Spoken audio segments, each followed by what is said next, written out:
everyone, welcome back to my channel and welcome to Faridun Learning Center, Dabro International Chobni Center or Chobni Center Faridun Adin. Ba markaz umuzushi Faridun Poshomade. So our topic for today is the adjective order. Okay, what is adjective order?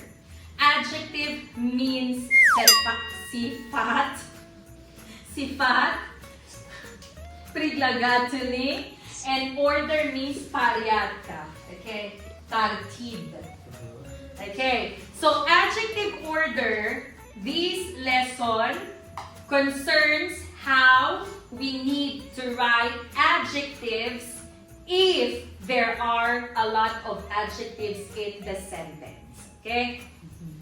This topic is very important because in Filipino language, for example, I can describe Sabrina in a lot of ways, or I can use a lot of adjectives to describe Sabrina without order, bez ocherat, bez pariadka. Okay? In Tajik also, you can also describe me using 5 adjectives, 6 or 7 or even 10 adjectives without tartib, without order. Okay? В русском языке также. Если, например, вы хотите описывать Хана, вы можете использовать 5 или 6 прилагательных без очереди. Example in Tajik. Hana Pushruas, Pufakas, Padrechakas, Donoas, Mehrobonas, Filipinkias, itagdali. Okay? Without order, best tartib meshava. You understand? But in English, it is not allowed to use adjective harjo or mixed up. Okay? В английском языке, если ты хочешь быть грамматически, if you want to be grammatically correct, you cannot use the adjectives in any order. Did you understand? Holosaiga, if there are 5, 6, or 7 adjectives to describe one thing or one person, you need to follow the correct order. Vitalshna использовать вот это правильный порядок.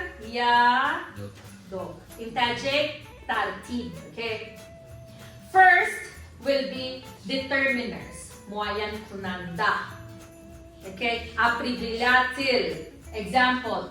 Articles a and the, her, his, our, chantahay, 1, 2, 3, blah, blah, much, many, some, or several. You understand? Muayan kunanda, determiners.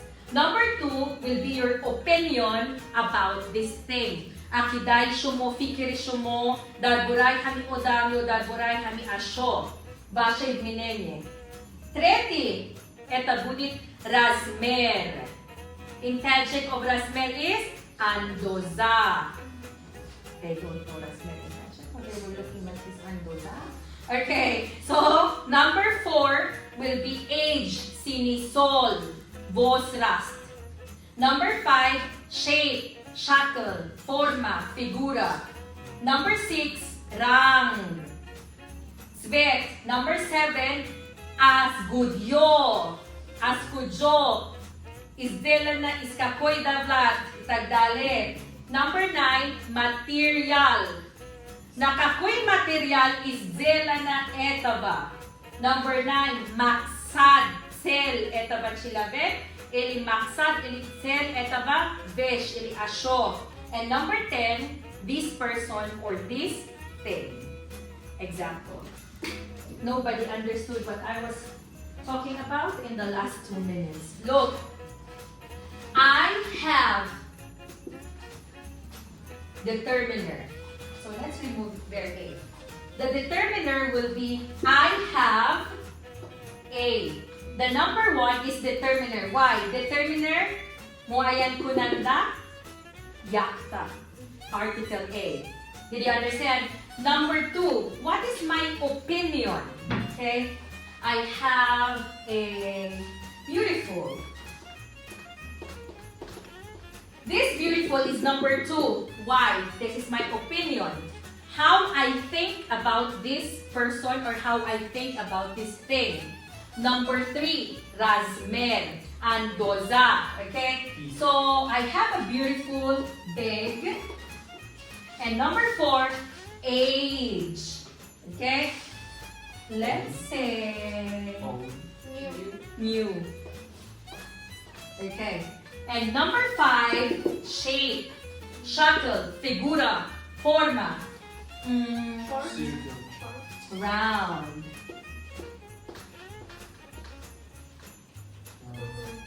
Okay. Number 6, color. Since I like color pink, pink. Number 7, origin. Производство. China. Chinese. Number 8, material. Kadong material. Dushanbe. Metallic. Number 9, purpose. Maksad. Cel. Smartly, ha? Sports. Or let's say smart. And number 10, the thing. Let's say watch. It's your speaker. Watch. Watch is There's a big. go. I have a beautiful big because it's an Apple Watch 45 mm, new, round, pink, Chinese or American, metallic, smart watch. Or sports because there can be a sports watch. Okay? Round. Krupi je shukir na primer. You understand? Did you understand? We cannot say harjo. It cannot be mixed up. You cannot say, I have a Chinese, beautiful, round, sports, new watch. Name siya ba? You understand? Did you understand? Yes. So, Miss Hannah, can we use a comma? No. We cannot use a comma. Ask me why. We cannot use a comma because we are only describing one thing. Did you understand? So if you use commas, it means to say you are describing a lot of things.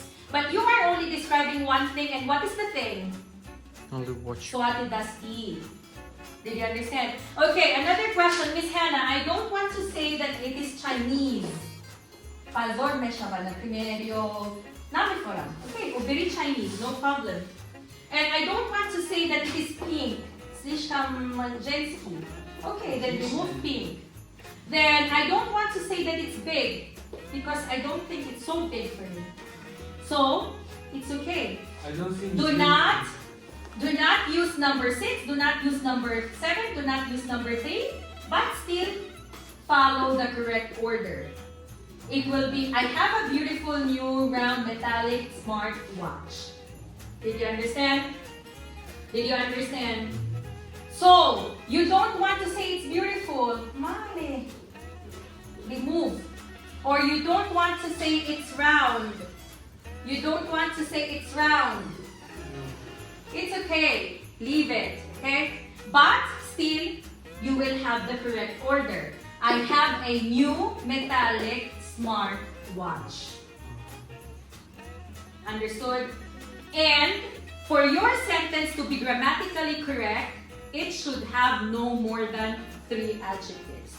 No more than 3 adjectives. But if you want to use more, 5, 6, or 7, it's okay. As long as you follow the correct order.